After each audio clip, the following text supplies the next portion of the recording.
میدے اور جگر کے بہت سے ایسے امراض ہیں جو صرف اس وجہ سے زیادہ ہو جاتے ہیں، اس وجہ سے کرونک ہو جاتے ہیں کہ میدے اور جگر کی گرمی کی وجہ سے ایسا ہوتا ہے.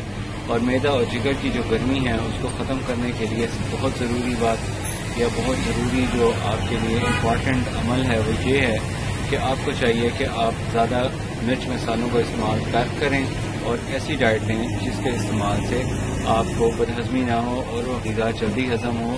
زیادہ چٹ پٹی غذاؤں کا استعمال بھی مفید نہیں ہوتا، اور چٹ پٹی غذاؤں کے علاوہ آپ کو یہ چاہیے کہ اگر آپ کی طبیعت کو کوئی ایسی غذائیں جو موافق نہیں ہیں ان کا استعمال بھی احتیاط سے کریں. اگر مجبوراً کرنا پڑتا ہے تو کم مقدار میں یوز کریں، کیونکہ بہت سے مریض ایسے ہوتے ہیں جو یہ کہتے ہیں کہ حکیم صاحب آپ تو ہر ڈائٹ سے منع کر رہے ہیں، آپ کہتے ہیں چاول بھی نہ کھائیں، آپ کہتے ہیں کہ مرچ مسالوں والی چیزیں بھی نہ کھائیں، اور آپ کہتے ہیں کہ آپ فاسٹ فوڈ بھی نہ کھائیں. اس طرح آخر ہم کھائیں کیا؟ تو اس کا بہت آسان سا جواب ہے، وہ یہ کہ آپ کو چاہیے کہ آپ ایسی زود ہضم غذائیں کھائیں جو آپ کے بزرگ کھاتے تھے.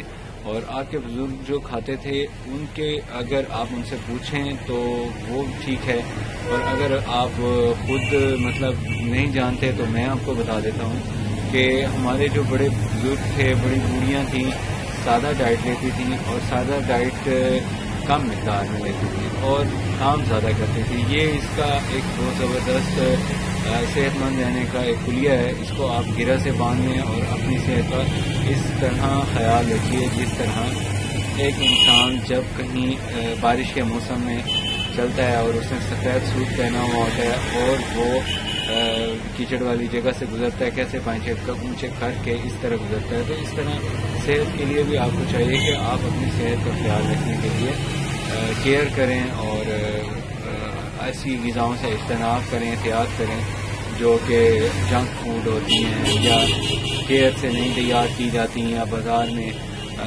کھلی بک رہی ہوتی ہیں، کٹی ہوئی مل رہی ہوتی ہیں چیزیں.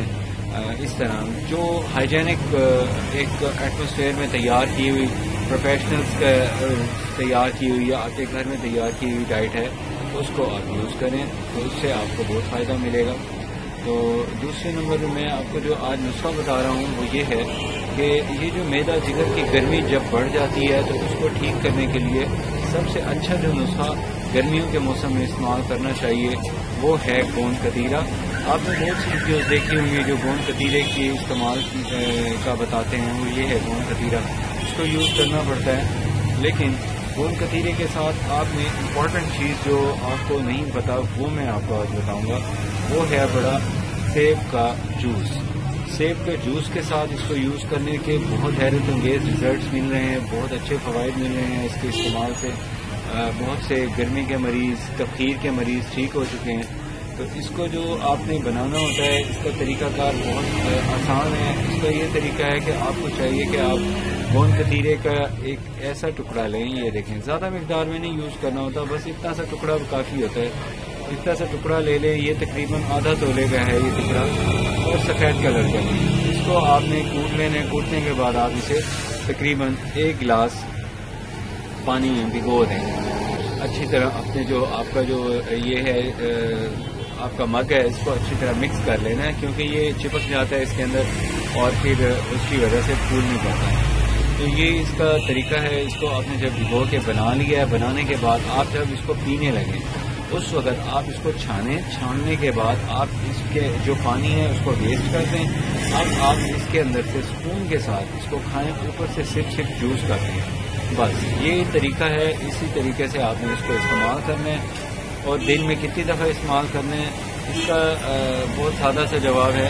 اگر آپ کی بدن کی بڑھی ہوئی حرارت بہت زیادہ ہے تو اس کے لیے پھر آپ کو چاہیے کہ آپ دن میں اسے 2 مرتبہ یوز کریں. صبح ناشتے کے تقریباً 3-4 گھنٹے بعد پیاس کے ٹائم دن کے 12 بجے یوز کر لیں. دوسرا ٹائم اس کا بہتر ہے افطار کے وقت یا عصر کی نماز کے بعد آپ اس کو یوز کریں. کھانا کھانے کے تقریباً 2 گھنٹے بعد اس کا بیسٹ ٹائم ہوتا ہے، اس کو یوز کیا جا سکتا ہے. لیکن شرط یہ ہے کہ آپ کو اچھی پیاس لگی ہونی چاہیے. اگر پیاس لگی ہوگی تو یہ چیزیں آپ کو خوب ہضم ہوں گی. اگر پیاس کا ٹائم نہیں ہے، کھانا ابھی لینے میں ہضم ہونے کے مراحل میں ہے، تو اس وقت آپ کو احتیاط کرنی چاہیے، ان چیزوں کا استعمال بالکل نہ کریں. لیکن جب آپ ہضم کر لیں غذا کو، اس کے بعد آپ کو پیاس لگتی ہے تو پیاس کے وقت آپ ان چیزوں کا استعمال کریں. اور ساتھ میں کوئی رسیلا یعنی جوس استعمال کریں. بہتر ہے کہ سیب کا جوس یوز کریں. سیب کے جوس کے بہت سے فوائد ہمیں اس کے استعمال سے ملے ہیں، کیونکہ بہت سے ایسے مریض ہیں جو بہت سی ادویات کا استعمال کرتے تھے طاقت کے لیے اور ویکنس ختم کرنے کے لیے، انہیں اس کا اثر نہیں ہو رہا تھا. تو ہم نے اس کو سیب کے جوس کے ساتھ اس کو یوز کرایا تو اس کا بہت اچھا رزلٹ ملے ہمیں.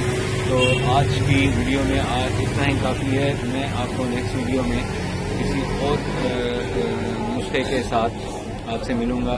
مجھے نیکسٹ ویڈیو تک اجازت دیجیے. اپنی صحت کا خیال رکھیے، وقت پہ نماز ادا کیجیے. اپنی صحت کا اس طرح حفاظت کرنا زیادہ آپ کے لیے سیف اور ہیلدی ہے، کیونکہ ان نیچرل ایکٹیویٹیز سے اوائڈ کرنے سے زیادہ انسان ہیلدی رہتا ہے. شکریہ.